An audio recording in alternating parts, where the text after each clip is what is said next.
Carbon accumulation can not only cause E04 but also E19.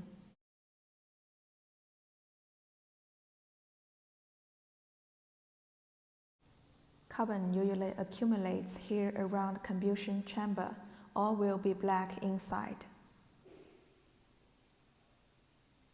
The agent issue of glow pin. When you need a new glow pin for replacement, there is a metal mesh filter in this small hole. Please replace the glow pin as well as this metal mesh filter, because there may be some dirties sticking on the metal mesh filter. If just replace the glow pin but not a metal mesh filter, the new glow pin can also be broken after several times use. The dirties blocks the metal mesh, causing the temperature of mesh high. The glow pin can be easily burned again.